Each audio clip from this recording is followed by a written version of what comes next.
নমস্কার বন্ধুরা, আমিও বাঙালি রান্নাঘরে সবাইকে স্বাগত জানাচ্ছি। আবার একটা রেসিপি আপনাদের মাঝখানে শেয়ার করতে চলেছি। সেটা হচ্ছে নতুন স্বাদে লোটে শুটকি। তাহলে চলুন দেখে না যাক আজকের রেসিপি। ওভেনে একটা কড়াই বসিয়ে তাতে দিয়ে দিয়েছি কিছুটা পরিমাণে সাদা তেল। তেলটা গরম হয়ে যাওয়ার পর দিয়ে দিলাম কিছুটা গোটা জিরে, দুটো তেজপাতা দিয়ে দেব।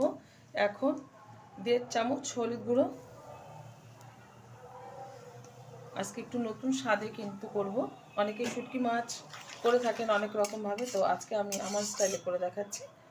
দিয়ে দেবো এখন এক এক করে সবজি। কেটে রাখা আলু ভালো করে ধুয়ে পরিষ্কার করে লম্বা লম্বা টুকরো করে নিয়েছি। আলুটা একটু নেড়ে চেড়ে নেব। শীতের সময় নানা রকম সবজি দিয়ে কিন্তু শুটকি মাছ, যে কোনো শুটকি মাছ খেতে ভীষণ ভালো লাগে। তো আমি একটু লোটে শুটকিটাই বেশি পছন্দ করি বলে লোটে শুটকিটাই নানান রকমভাবে আপনাদের মাঝখানে শেয়ার করি। তো আজকে একটু অন্য রকম করে দেখাবো। আলুটা বেশ কিছুক্ষণ আমি তেলের সাথে নেড়ে চেড়ে নিয়েছি। এখন এর মধ্যে দিয়ে দেবো সিদ্ধ করে রাখা মাশরুমটা বেশ কিছুক্ষণ আমি নেড়ে চেড়ে নেবো তেলের সাথে। আমি আজকে ঠিক যেরকমভাবে রেসিপিটা আপনাদের মাঝখানে শেয়ার করছি, আপনারা অবশ্যই একবার এরকমভাবে ট্রাই করবেন। আশা করি আপনাদের ভালো লাগবে। আমার এই রেসিপি যদি আপনাদের ভালো লেগে থাকে, আপনারা অবশ্যই আমার চ্যানেলটিকে সাবস্ক্রাইব করবেন, লাইক করবেন, শেয়ার করবেন। আর ঠিক যেরকমভাবে আজকে দেখাচ্ছি এরকমভাবেই অবশ্যই আবার করে দেখবেন। আশা করি ভীষণ ভীষণ টেস্টফুল লাগবে। মাশরুমটা দেওয়ার পর বেশ কিছুক্ষণ কিন্তু নেড়ে চেড়ে নিয়েছি। এখন দিয়ে দেবো ওর মধ্যে চিড়ে রাখা কিছুটা কাঁচা লঙ্কা। ঝালটা কিন্তু একটু বেশি পরিমাণে ব্যবহার করবেন, আর শুটকি মাছের ঝাল না হলে কিন্তু ভালো লাগে না। তো ঝালটা যার যার পছন্দ অনুযায়ী ব্যবহার করবেন, তবে একটু ঝাল হলেই বেশি ভালো লাগে।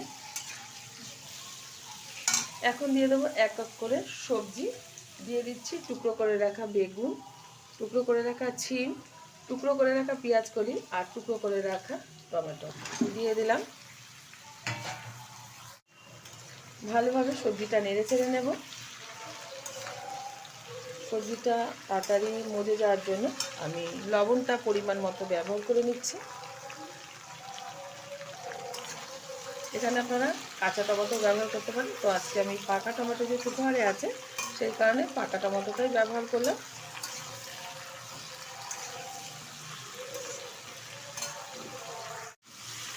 বেশ কিছুক্ষণ ধরে সবজিটা আমি তেলের সাথে নাড়াচাড়া করে একটু ভাজা ভাজা করে নিয়েছি। এখন এর মধ্যে দিয়ে দেবো বেটে রাখা মশলা। আদা, পেঁয়াজ, রসুন, জিরে, লঙ্কা একসাথে আমি বেটে নিয়েছি, সেটা দিয়ে দিলাম। এবার ভালোভাবে মশলার সাথে সবজিটা কষিয়ে নেব। আপনারা যে কোনো শুটকি মাছের সাথে কিন্তু এরকমভাবে সবজি দিয়ে খেতে পারেন, তাতে ভীষণ ভালো লাগবে। মশলার সাথে বেশ কিছুক্ষণ সবজিটা কষিয়ে নিয়েছি। এখন এর মধ্যে দিয়ে দেব ভালো করে ধুয়ে রাখা শুটকি মাছ। এটা প্রথমে গরম জল দিয়ে হালকা করে ধুয়ে তারপরে কিন্তু ঠান্ডা জলে প্রায় 6 থেকে 7 বার আমি ধুয়ে পরিষ্কার করে নিয়েছি। খুব সুন্দর করে কিন্তু শুটকি মাছগুলো ধুয়ে পরিষ্কার করে নিতে হবে, নাহলে কিন্তু রান্নার পরে বালির জন্য খাওয়া যাবে না। তো খুব ভীষণ পরিমাণে বালি থাকে। এবার ভালোভাবে আমি নেড়ে চেড়ে দেওয়ার পর এখন আমি ঢেকে দেবো। আর এখানে কিন্তু কোনো জল ব্যবহার করব না, একদম লো আছে প্রায় 15 মিনিট মতো আমি ঢেকে রান্না করে নিচ্ছি। ঢাকনাটা তুলে দিচ্ছি।